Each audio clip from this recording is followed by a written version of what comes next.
Yes, so quickly, as Camilla mentioned, I'm the head of agricultural debt for responsAbility in Latin America. And the topic of tonight is maintaining the supply chain during COVID. And particularly, I want to talk to you about Peru. But before I do that, let me give you a quick introduction to who responsAbility is, for those of you who don't know us. So we are an impact investor focusing on investments in sustainable food, financial inclusion, and climate finance across emerging markets. We were established in 2003, and we manage about $3.5 billion in assets, which we have invested in over 300 high-impact portfolio companies across 75 different countries. So just kind of a very brief snapshot of who responsAbility is.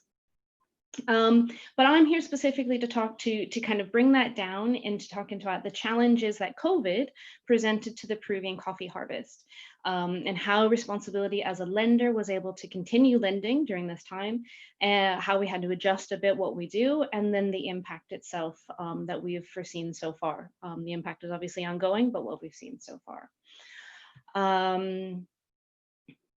Okay, so I'm hoping that you all like coffee, because I'm going to tell you a little bit about Peruvian coffee itself. So just in case you're not familiar with Peruvian coffee, just a bit of background. So the Peruvian coffee market itself has been strongly growing, particularly over the last 10 years. I remember when I started working in commodity finance over 12 years ago now, Peruvian coffee didn't really have that much of a good name for itself. It was just kind of, one more grade that you could get, et cetera. And it didn't have that kind of strong brand that it does now.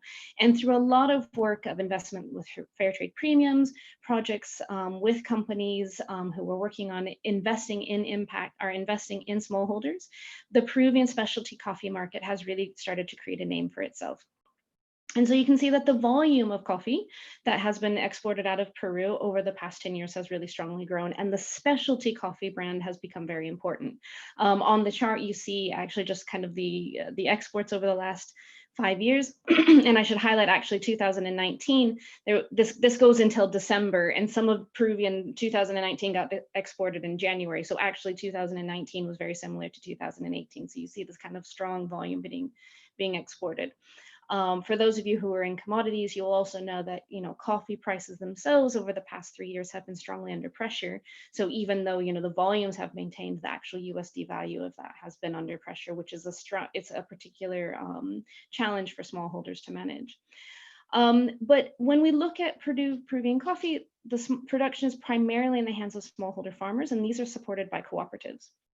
And these growing areas are regionally concentrated and yet locally fragmented. And what do I mean by that? So most of the coffee production is grown in particular regions, and we work strongly in an area called Cajamarca. Now, Cajamarca is a very poor area in Peru. It's the second poorest area in Peru. And within that region, you still have a lot of variation between, you have hills and valleys and infrastructure challenges. And this became very important in the COVID context. And I'll explain to you why as we get there.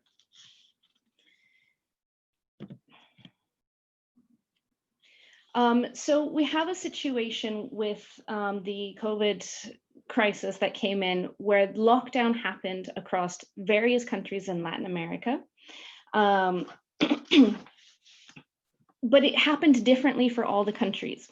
And now, why is this? Because the harvest is not the same in every country that you're in. So in our particular case, we have a Central American coffee portfolio as well. And the coffee was pretty much harvested. Like when the lockdown started to happen in March, April, like all the coffee was in the warehouse. And so we had some supply chain disruptions, we had shipment disruptions, but we knew that coffee was going to keep moving, and there was still, demand, and things kept moving.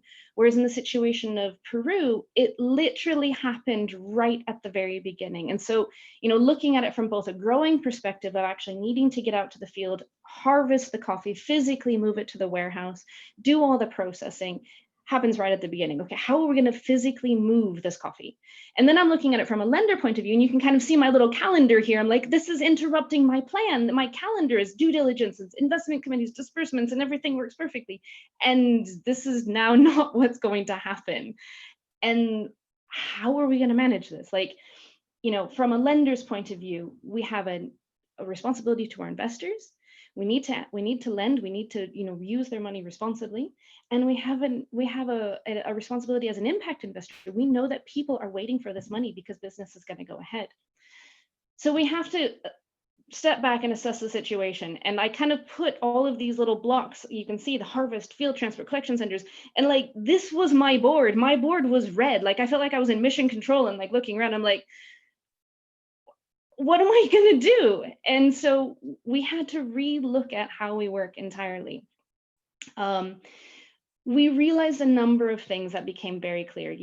There was a lot of talk of post-COVID, et cetera, and we were certainly looking around Peru and saying, post-COVID is not going to happen anytime soon.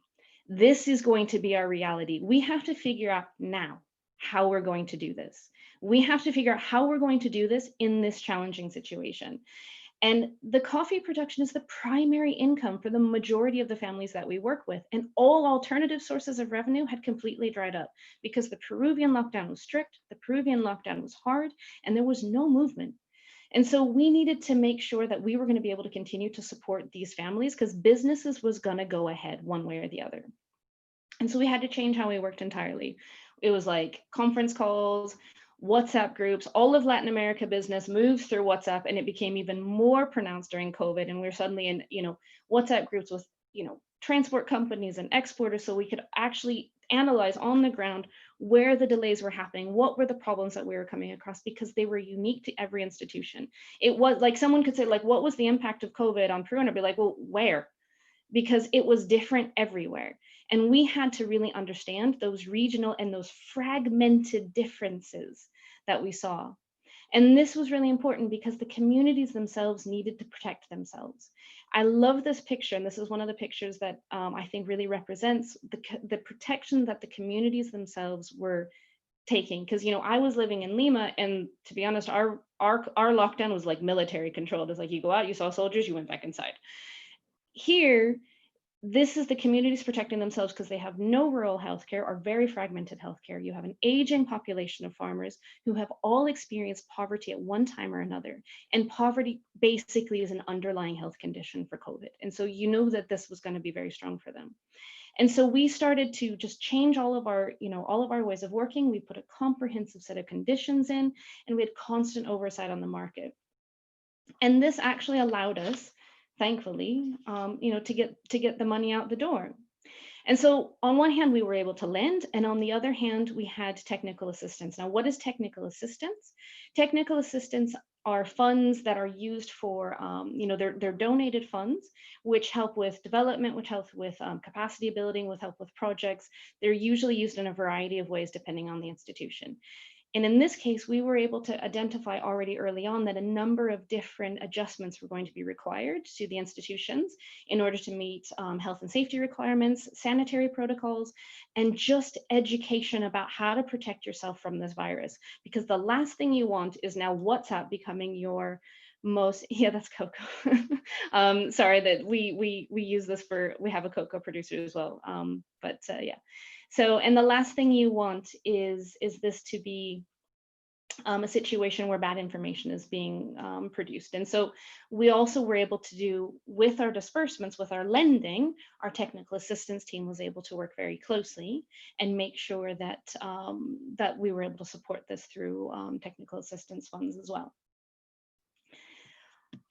And then just to kind of to already wrap it up a bit, because the question is why on earth would we do this? It was a lot harder work to be able to get these funds out the door, and not everybody did. I mean, I can honestly say, like, looking around, that there were lenders that were in a situation of like, let's wait, let's see how things evolve, different milestones that institutions would put in, and we were in there from the beginning. And at a conservative estimate, we say that over 6,000 Peruvian smallholders are supported by enabling them to continue to purchase and work with the coffee and cocoa at this particular time. And this also allowed us to continue supporting the communities during this time, because they need to know that they can rely on these incomes. And it created a long-term relationship. I think, this supports the long-term relationship. It doesn't create it, supports it. We're here during the hard years too. And again, this is this other thing of this kind of global communication. We need to be able to support each other when times are difficult, because times are difficult sometimes on our side as well. And so finally, it puts us in a situation that now we're looking at a post-COVID world someday, but we're still in a COVID world in Peru. We're still in a COVID world for all of Latin America. The Costa Rican harvest is coming up. The Honduran harvest is coming up. You know, we're now prepared to continue to work with our counterparties and the smallholders in these particular situations, so that way we can continue keeping the supply chain moving and keep business moving forward in the COVID world that we're working in. So I'm really appreciative of your attention, and thank you so much for listening to me. And I hope that there's something that you took away from that that's interesting for you.